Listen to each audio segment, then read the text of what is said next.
नमो नमः।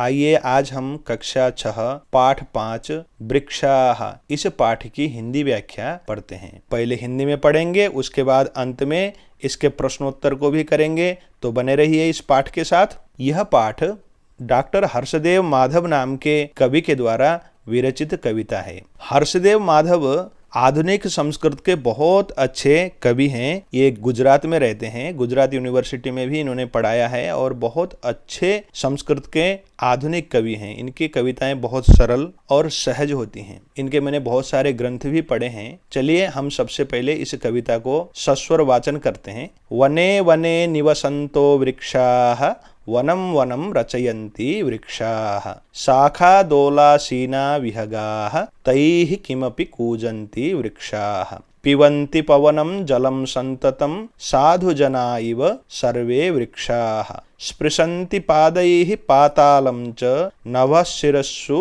वहन्ति वृक्षाः पयोदर्पणे स्वप्रतिबिम्बं कौतुकेन पश्यन्ति वृक्षाः प्रसार्य स्वच्छाया संस्तरणं कुर्वन्ति सत्कारं वृक्षाः। इस प्रकार से हमने इसका सस्वर वाचन कर लिया है। चलिए अब हम इसकी व्याख्या करते हैं। वने वने वन वन में निवसन्तो रहते हुए, वृक्षाः पेड़, वनम वनम वन को वन, रचयन्ति बनाते हैं, यानी ये पेड़ ही हैं जो जंगल बना देते हैं अपने आप रहकर। यानी पेड़ न हो तो जंगल हो ही नहीं सकता है, ऐसा कवि कहते हैं। दूसरे में देखो, शाखा दोलासीनाः शाखा रूपी झूले में बैठे हुए, विहगाः पक्षियों वाले हैं। कौन? ये पेड़। तैहि उन पक्षियों के द्वारा, किमपि कुछ कुछ, कूजन्ति वृक्षाः चहचहाते हैं पेड़, कूजते हैं। यहाँ पर कवि कहते हैं कि पेड़ के शाखाओं में बैठे हुए पक्षियों के माध्यम से ये पेड़ भी कुछ न कुछ बोलते रहते हैं। अब उसके बाद तीसरे में देखो, पिबन्ति पवनम पवन हवा को, और जलम जल को, संततम निरंतर, पिबन्ति पीते रहते हैं। ये पेड़ क्या खाते पीते हैं? खाली जल और पवन को पीते हैं। इसलिए वो कैसे हैं? साधु जनाः इव, मानो ये क्या हो? तपस्वी हो, साधु हो, ऐसे लग रहे हैं। सर्वे वृक्षाः सभी पेड़। कवि कहना चाहते हैं कि ये सारे पेड़, ऐसा लगता है पानी और हवा लेकर रहने के कारण ये बड़े तपस्वी और व्रत करने वाले साधु जैसे लग रहे हैं। अब हम चौथा देखते हैं। स्पृशन्ति पादैः पैर से छूते हैं, किसको? पातालम पाताल को, बहुत गहराई तक इनके जड़ें पहुंचती हैं। नवः आकाश, शिरस्सु सिर पर, वृक्षाः वहन्ति पेड़ उठाते हैं। देखो इनके जड़ें बहुत नीचे गहराई में पाताल तक पहुंचे हुए हैं और अपने सिर में किसको उठाए हुए हैं? आकाश को। अब देखो पांचवा, पयोदर्पणे पानी के दर्पण में, स्वप्रतिबिंबम अपना चेहरा, अपने प्रतिबिंब को, कौतुकेन बड़े कौतूहलता के साथ, पश्यन्ति देखते हैं। कौन? वृक्षाः ये पेड़। मानो ऐसा लगता है कि पानी में अपनी परछाई को, अपने प्रतिबिंब को देखकर बड़े अचरज में पड़ जाते हैं, बड़े कौतूहल के साथ उस छाया को देखते हैं, ऐसा कवि कह रहे हैं। अब उसके बाद छठा है, प्रसार्य फैलाकर, स्वच्छाया संस्तरणम अपनी छाया रूपी बिछौने को, संस्तरणम कहते हैं बिछौना, वो अपनी छाया रूपी बिछौने को फैलाकर क्या करते हैं? सत्कारम सत्कार और सेवा, कुर्वन्ति करते रहते हैं। यानी ये बड़े अतिथि सत्कार करने में भी माहिर हैं। आप लोग भी पेड़ के नीचे बैठते होगे ना छाया के लिए, बड़ी शीतल होती है पेड़ की छाया। अब हम इसकी व्याख्या कर चुके हैं। इस शब्दार्थ को आप अपनी कॉपी में लिखो और पढ़ो।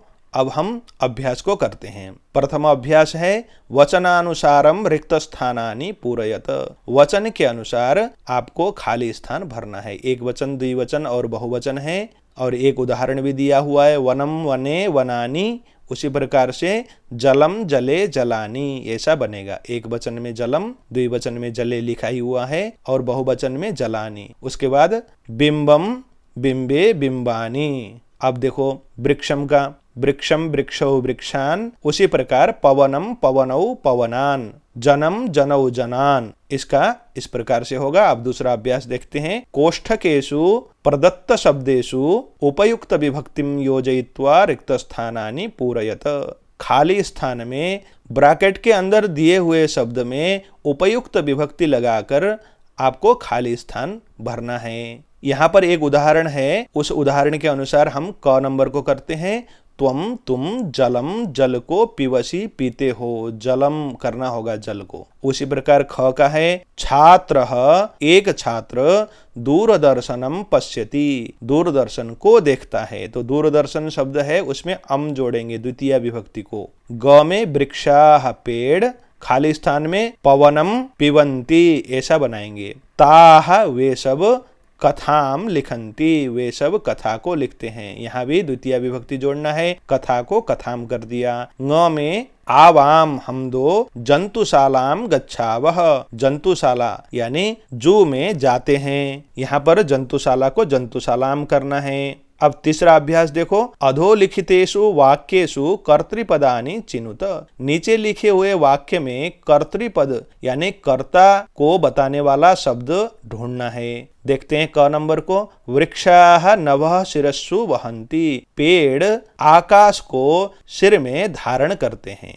यहाँ पर वृक्षाः कर्ता है। विहगाः वृक्षेषु कूजन्ति, पक्षी पेड़ में चहचहाते हैं। तो यहाँ पर क्या होगा, विहगाः कर्ता हैं, वही कर्ता तो क्रिया को करेंगे। ग में पयोदर्पणे वृक्षाः स्वप्रतिबिंबम पश्यन्ति, जलरूपी दर्पण में पेड़ अपनी परछाई को देखते हैं। तो यहाँ पर वृक्षाः कर्ता पद है। घ में कृषकः अन्नानि उत्पादयति, यहाँ पर अन्न को उत्पादन करने वाला कर्ता कृषक है, कृषकः लिखेंगे। ङ में सरोवरे मत्स्याः सन्ति, यहाँ पर मत्स्याः कर्ता पद है यानी कर्तृपद मत्स्या है। इस प्रकार से तीसरा अभ्यास पूरा हो गया। हम चौथा अभ्यास करते हैं। प्रश्नानाम उत्तराणि एकपदेन लिखत, नीचे लिखे हुए प्रश्नों के उत्तर एक शब्द में लिखना है। वृक्षाः कैः पातालम स्पृशन्ति, पेड़ किसके द्वारा पाताल को छूते हैं। तो हम लिखेंगे पादैः, अपने पैरों के द्वारा। उनके पैर क्या हैं, उनकी जड़ें उनके पैर हैं। ख को देखो। वृक्षाः किम रचयन्ति, पेड़ क्या बनाते हैं, पेड़ सब मिलकर क्या बनाते हैं, वन को बनाते हैं, वनम ऐसा लिखेंगे। ग में देखो। विहगाः कुत्र आसीनाः, पक्षीगण कहाँ पर बैठे हुए हैं। उत्तर होगा शाखा दोलासीनाः, पेड़ की शाखा में बैठे हुए हैं। घ को देखो। कौतुकेन वृक्षाः किम पश्यन्ति, बड़े अचरज से बड़े कौतुक से पेड़ क्या देखते हैं, स्वप्रतिबिंबम अपने प्रतिबिंब को देखते हैं। पंचम अभ्यास करते हैं। समुचितैः पदैः रिक्त स्थानानि पूरयत, खाली स्थान को उचित शब्द के द्वारा भरना है। देखो यहाँ पर प्रथमा विभक्ति से लेकर संबोधन विभक्ति तक के सभी रूप यहाँ पर आपको भरना है। जैसे उदाहरण में दिया गया है गजः गजौ गजाः, इसी के अनुसार अश्व वाले को हम भरेंगे। अश्वः अश्वौ अश्वाः। अब द्वितीय विभक्ति का है सूर्यम सूर्यौ सूर्यान, ये सभी अकारांत पुंलिंग शब्द हैं। खाली स्थान में करेंगे चंद्रम चंद्रौ चंद्रान। तृतीय विभक्ति वाले को देखो। बिडालेन बिडालाभ्याम